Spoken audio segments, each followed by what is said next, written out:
Hey everyone, and welcome. Today we're going to dive into a concept that, honestly, it changes how you see absolutely everything, from the global economy all the way down to your own daily habits. It's this idea called systems thinking. And trust me, it's all about seeing the hidden structures that are secretly running the whole show. So let's start with a really simple question. Imagine you're holding a slinky on your hand. You pull your hand away and it bounces, right? So what made it do that? Was it your hand that caused the bounce? Well, the answer is actually kind of profound. Believe it or not, the bounce didn't come from your hand, not from an outside force. It came from the structure of the slinky itself. Its internal design, its very nature, is what created that behavior. And that one simple idea, that's the key to understanding just about any system. That slinky, it actually reveals this huge fundamental principle. A system's behavior, most of the time, comes from inside the system. You know, we always want to blame outside events for things like recessions or market crashes, but more often than not, the potential for those events is already built right into the structure of the system itself. The problem is we almost never see the whole system at once. We're a bit like the blind men in that famous old parable, right? Each one is touching only one part of an elephant, the leg, the trunk, the tail, and they all come to completely different conclusions about what this thing is. To really get it, we have to stop focusing on just the individual parts and learn how to see the entire elephant. Okay, so if we're supposed to see the whole elephant, how do we actually do that? Where do we even begin? Well, we start by understanding its three most basic building blocks, and it really all starts with a simple definition of what a system even is. See, a system isn't just a random pile of stuff. It's a set of elements that are all connected in a very specific way that produces its own unique behavior. A football team is a system, a pile of footballs is not. The real magic isn't in the parts themselves, it's in the interconnections between them. All right, first up is something called a stock. This is basically any accumulation of stuff you can measure. It could be water in a bathtub, money in a bank account, or even the amount of timber in a forest. You can almost think of it as the system's memory, or just the state of things at any given moment. Now, stocks don't just sit there. They're changed by flows. And flows are simply the movements in and out of a stock over time. In our bathtub example, the water coming from the faucet is an inflow, and the water going down the drain is an outflow. If the inflows equal the outflows, the water level, the stock, stays stable. If they don't, the stock changes. It sounds super simple, and it is, but this basic dynamic, it is behind almost everything. So what controls these flows? This is where it gets really interesting. The answer is feedback loops, and there are really only two kinds you need to know about.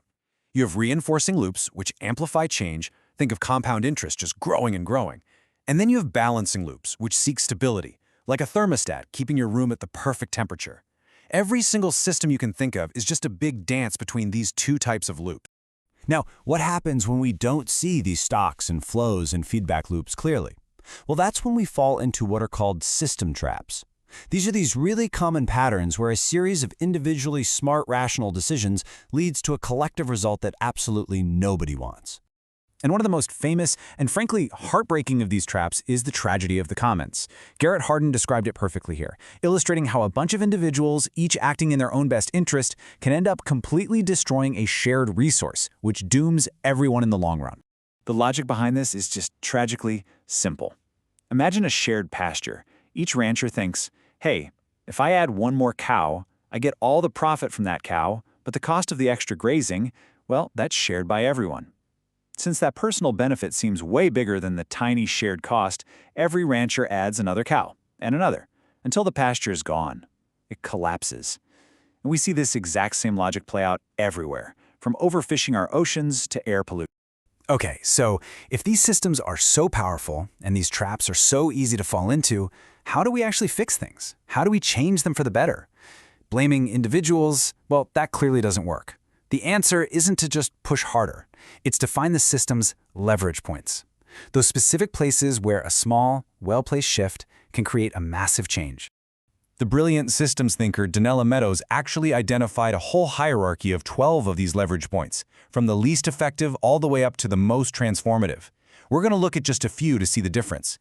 And the secret really is knowing where to focus your energy, because let's be honest, most of us are pushing in all the wrong places. At the very, very bottom of the list, number 12, we find the weakest lever of all, parameters. These are just the numbers in the system, things like tax rates, spending budgets, that kind of stuff. This is where we spend almost all of our political energy, right? Arguing about these little numbers. But just tweaking the numbers in a system that's fundamentally broken, it rarely works. It's like fiddling with the knobs on the faucet instead of fixing the plumbing. Now let's jump way up the ladder to number 5. Here we find a much more powerful lever, the rules of the system. This includes things like laws, property rights, constitutions, the very things that define what's even possible in the system. If you change the rules of the game, you can dramatically change the outcomes. Think about how antitrust laws completely changed how monopolies work. Power over the rules, that's real power. And now, near the very top, at number 2, we have one of the most powerful levers of all, the paradigm. This is the big one. This is the shared mindset, the often unspoken beliefs and assumptions that the entire system grows out of. A perfect example is the paradigm that economic growth is always good. If you can manage to shift that shared mindset, you can transform the entire system almost overnight. So when you put it all together, thinking in systems is really about shifting our perspective. It asks us to move beyond just pointing fingers and blaming people. It asks us to see the underlying structures that are driving behavior, to understand that constant dance of feedback loops, and to hunt for those deep leverage points that can create real, lasting change. But this whole journey, it really requires a bit of humility. As Donella Meadows reminds us here, our understanding is never perfect. Everything we think we know about the world is really just a model of it. And by staying humble, by always being willing to learn, we can constantly improve our models and get better at, well, dancing with the complex systems that are all around us. So I'll leave you with this question to think about.